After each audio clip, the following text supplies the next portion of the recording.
If you don't surf, don't start because it's too crowded already. I wouldn't say it ruins your experience, but it really is a strong effect. And it would be a reason why one would think twice about going out in a certain spot.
The beautiful coastline stretches with miles of sandy beaches and inviting waves.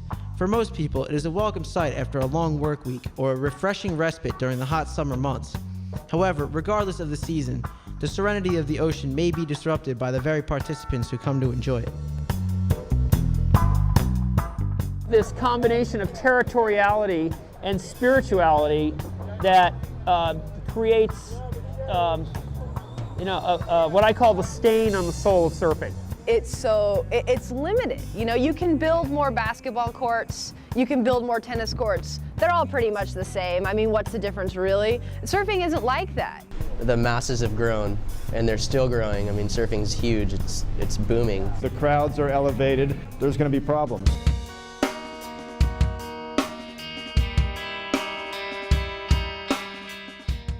Webster says it's an affinity for a particular place, and I think that's kind of been warped in the surfing terms that, you know, localism, kinds of more like tribalism. It's sort of like what the Indians say. If you walk on the trail, you own the land. It's an unregulated arena that doesn't have any really written rules. It's his place because he's either raised there or he's spent so much time there. Growing up in that area, surfing this spot, learning the wave, learning the people, getting to know the people, somewhere where you've actually dedicated your time. It exists in surfing because surfing's such a magical thing, and yet it's not a team sport. This is our turf, you don't belong here. In the end, it's all about the individual. Survival of the fittest. It accelerates people's egos abnormally. More than money, more than sex even. As human beings, we're territorial. They surf there every day. It's almost a necessary evil because it does help control the crowd at times. There's some people who promote the good aloha vibe, and then there's other people who are just, you know, basic dicks everywhere they go. There's too many people surfing. You know, there aren't enough spots, and I understand the localism thing. You know, you want to protect your limited resource, and nobody wants a bunch of people showing up from somewhere else. If you surf there every day, you know, you're entitled to waves.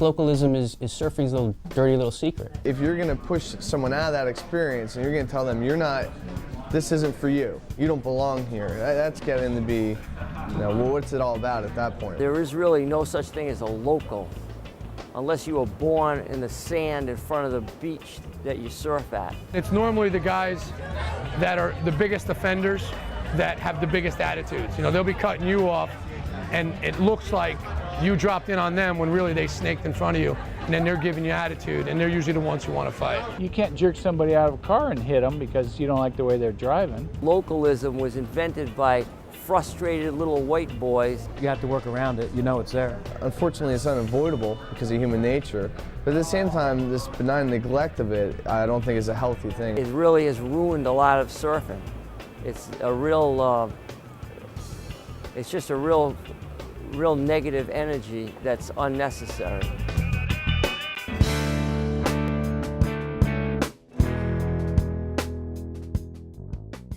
When we first started out, we had rules of the road. We had definite rules. You didn't paddle out through the break. You went out next to the jetty in the rip. If you wiped out or ended a ride in the middle of the break, you didn't start paddling out again. Closest guy to the peak, it's his wave. You don't paddle around others, that kind of thing. They don't post the rules, regulations, and say, you got to be able to surf this good, this high, this fast, this break. You know, so who sets that up? Who's the governing body? I guess one way to find out is you paddle out. We followed the rules. We did everything the locals said to. We went down the beach, changed into our wetsuits, went out and surfed. There were only like 2 guys out. It wasn't very good. Surfed for a little while. Went back up the cliff, and all the boys, like high school age boys, were laughing as we walked by. And I got back to my car, and every tire was flat, and they'd written "Die Beck" in wax on my windows. They knew exactly who I was, despite the fact that I was from there and had followed all the rules. I still wasn't allowed to surf there. When people don't know about the rules of the water or surfing etiquette, that's when problems start. You know, we get a lot of people out here, and you get a lot of people in Malibu and all those spots. They're taking them away in ambulances all day long because they don't learn the fundamentals, and the parents don't have any idea. They're, oh, there's a Channel Island surfboard. Let's go buy that for him. You can't just go buy something and expect to go out there and go. You can, but you're going to pay the price. You could end up hurt. It's a dangerous sport. People come in and have an attitude that they're entitled to go into the water and take whatever they want, and it just doesn't work that way. If you're going to surf an area, you got to be able to know the wave and know the people, especially if it's a real popular area that has a lot of surfers. If you don't follow the unwritten rules, and you get what you deserve. It's the same thing everywhere you go, really. I mean, you go to Hawaii and the locals there are protective of their breaks. You know, you go to South Africa and the locals there are protective. And, you know, coming from a localized spot, I think maybe I'm more conscious of that whole respect thing. In Tahiti, I surfed a break which was very known for its localism. I paddled out and sat on the shoulder for about a half an hour and just watched. And finally, the guys told me to go ahead and take a set wave. After that, I was welcome there every day that I was there.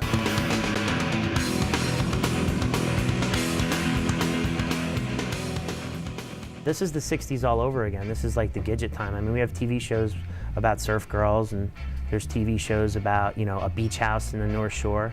You know, for some reason right now, people find surfing personalities very interesting. It's in every aspect of the media. I mean, you can go to a Target store in Nebraska and get a surfing t-shirt, get a pair of board shorts, and think you're a surfer, you know, and it's real easy to say you're the best surfer in Nebraska. It's cool. So everybody surfs now. That's why it's so hazardous at the beach these days. Because it's not people who are seriously looking to make like a life move and surf for the rest of their lives. It's people who are like, oh yeah, man, MTV says it's cool, so I'm gonna get out there. The way they're commercializing surfing, they're trying to make it for everybody when it's not. And people are going out and getting hurt. You can open up Time magazine and see a picture of the Statue of Liberty holding a board for a Transamerica ad. Movies like Blue Crush, that sort of exposure, yeah. But at the same time, I mean, that's for retail. I mean, actually getting into the water, that takes a different level of, you know, being inspired. There was no surfers last year at our school, no girl surfers. Now we have like 10 girls that surf, and they all sport the Billabong like jersey, like, yeah, you know, like Blue Crush style. And the surf population has grown so much in the last 10 years. You know, it's not only the pop culture, it's guys that are 50 years old that are trying it for the first time, and, you know, 40-year-old women that are getting into it. It's in malls and it's on at 4 o'clock in the afternoon, that people just have this feeling that it's this big open thing that you can, you know, everybody come join it. It's being marketed towards that. The fact that there are films that portray it as just this idyllic thing, you can go and launch yourself off a beach and have just a fabulous time, is typical of our age.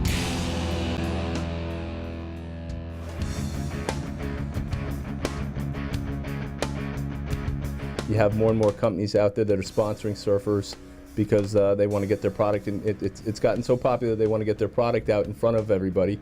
So you know, they pick some of the better surfers out there, they sponsor them, and pay them for basically wearing their equipment or being seen in a shot in a magazine showing their logo.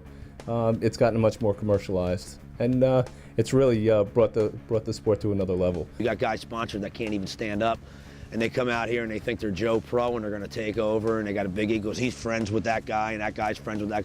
I don't care. You know what I mean? You come out here and you can surf, you prove yourself, then you're fine. You come out with a bad attitude, you're going to go home with a lump on your head. See, a lot of these kids, they're starting to get sponsorship from local surf shops. They're getting free clothing or free surfboards, which we never got in my day. And they all of a sudden develop this attitude and the big head, and they paddle out and think they're surf stars. Everybody is extremely concerned about exposure and continued exposure and continued exposure. And what that does is that just brings more and more and more and more people.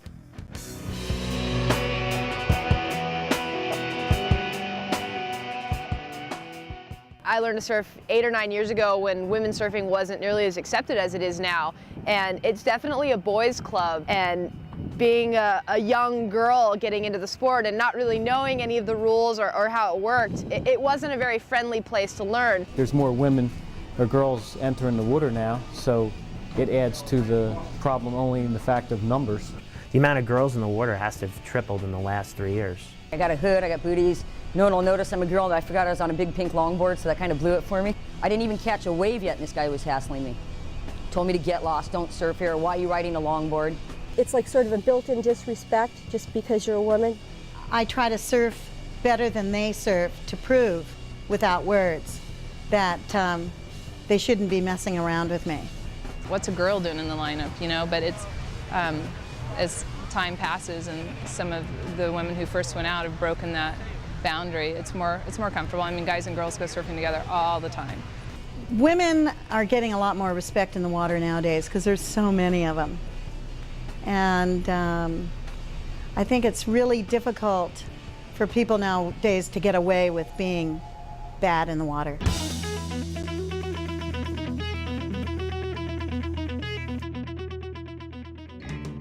Beginners should go to beginner surfing spots before they can upgrade to the pro spots or what the hot guys are doing, just for their safety, let alone being able to fit out in the lineup.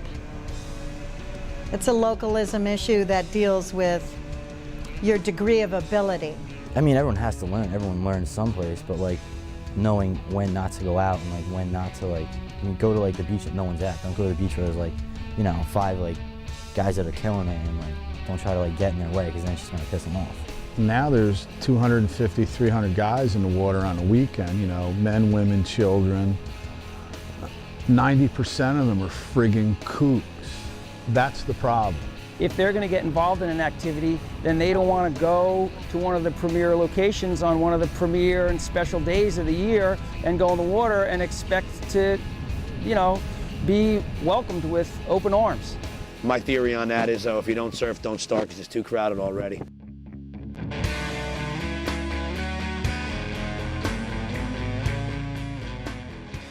It's definitely a different kind of surfing. As far as shortboarding and longboarding, I mean, there's spots that are for longboarding and for shortboarding, so when you get the mix of the two, you could have some problems.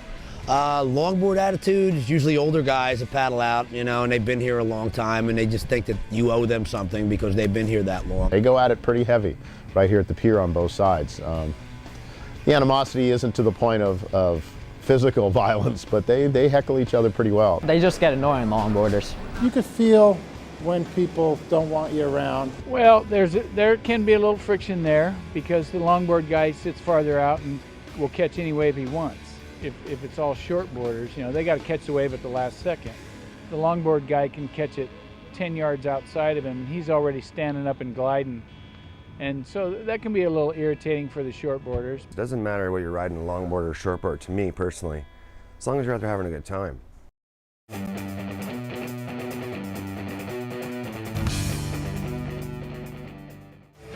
Fist fights, broken boards, there's tons of that stuff. One of the times, the guy just turned around and he took off right in front of me, and I'm going really fast. It was like the third time I just hit him, and we both had a brand new board, and we just fell.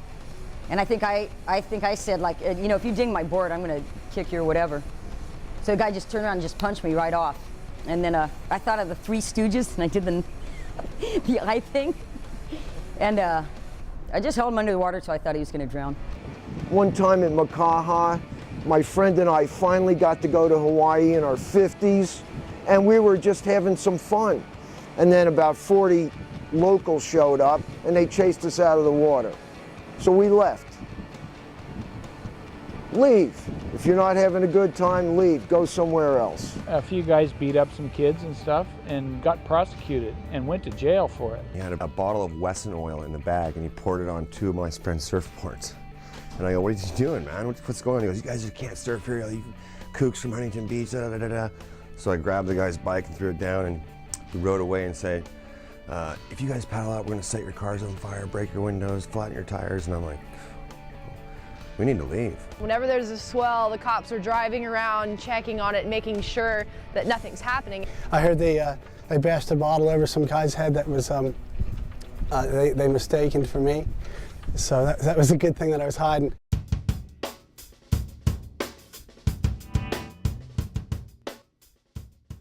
Everyone should work together in the water more than work against each other. You have to learn to share the resource. If it was one of my guys that I knew, I'd personally try to diffuse everything because I don't like the police down here. And it's an ugly scene. When I go out to a new spot, I go to the end of the line and try to make friends, say hi. And my favorite line is, hey, I'm new here, what's the rules? Sometimes you'll hear first man up, sometimes you'll hear peak position, and other times you say, hey man, just go. You know, and when they're hardcore and they don't answer, I say, hey look, I'm from Jersey and we serve full contact, so give me the rules. And it usually breaks the ice. I think we fail to think in the lineup we can talk. Everyone's out there like a caveman, you know, they're hunched over on their board, staring at each other, and it's like, of course, when you curse some guy off or you tell him you don't belong out there, it's gonna lead to a fight. I just ignore it. I move down the beach. I don't really like fight back. Like if they start saying things, I move away, unless they really deserve it, and then I say a couple words and then paddle away. You know, for the most part, I don't like to get upset. I don't like to let it ruin my day. I pretty much would just blow it off, and you know, unless it got to the point where it became a problem, which it happens. The way I approach it is just, you know, go out, stay kind of low key, and let my surfing do the talking. From the local standpoint, how do you avoid it? You just got to get over it, I guess. You know, you think about the possible repercussions from acting out on your aggression, you know, and from the visiting surfer standpoint, it's kind of the same thing. You've got to understand that the locals, it's their spot. You got to respect them. I think it's a give and take from both sides. It's about education as the, you know, what can happen. You know, you get a black eye, you know, somebody breaks your board, they send you in, or, you know, you get a lawsuit. We've had some incidents in San Francisco that have had legal ramifications. Palos Verdes has had legal ramifications where guys have been beat up, guys have been prosecuted, guys have been sentenced to prison. Violence is there's no excuse for violence in the water, out of the water. I mean, that just shouldn't be part of our culture. I mean, like I said, that's the ugly side. You know, violence is the ugly side of localism. There's a good side to it and there's a bad side to it. You play the game, the roundabout game of your wave, my wave thing, then there's a degree of respect, and you can make it through the localism issue.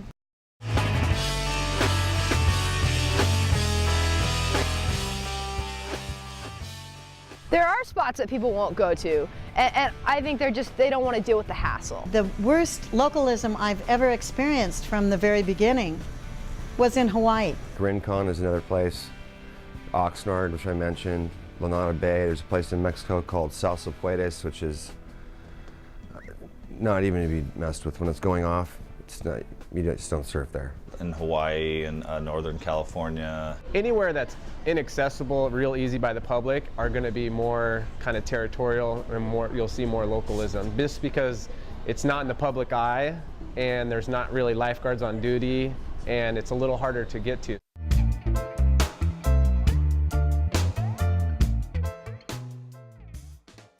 This is no man's land. It's no man's land. There's not one to say whose that is. We got law and order. So that's where you learn that, and the kids will learn that. You know, when you come out here, it's respect. It's, you know, like you were saying, it's respect. You've learned a little bit of you know, etiquette and responsibility before you hit out there. It's not just grabbing the surfboard and the wetsuit and running out in the water. That's crazy. That's absurd. That's like grabbing a car and without any license and driving it. Maybe drunk too, depends on how the waves is and the currents. If you haven't learned them, you know, you're gonna end up either dead or in a wreck. I don't think that you can put restrictions on who can go in the water and who can't. You should be free to do what you want. And I think that's why a lot of people do surf. With the localism, a lot of times you will run into guys that are real locals in their spot. I think that should be respected too. The ocean is for everyone, but you're going to an area that, like, this is their wave. Let them have what waves they want. Take the leftovers. You know, there's a way to work your way into the lineup. You don't go out and just start taking every wave. It's really not for everybody. That's the key. It's not for everybody because you've got to have yourself to a certain surfing level to get out there amongst the people when it's really crowded and the waves are good. If you think that you're just going to park on the side of the road and go out and surf a spot when it's really crowded and good and get waves, that's not going to happen. If they're an ass on the land, they're going to be an ass in the water. And it truly brings out the ego. And there's a certain gluttonism to surfing as well. And people cannot help themselves or be gracious to let waves go by. They get a good wave, they want another good wave, and they want another one. In some ways, surf spots turn into crack houses because surfing is as addicting as junk. It only takes a taste and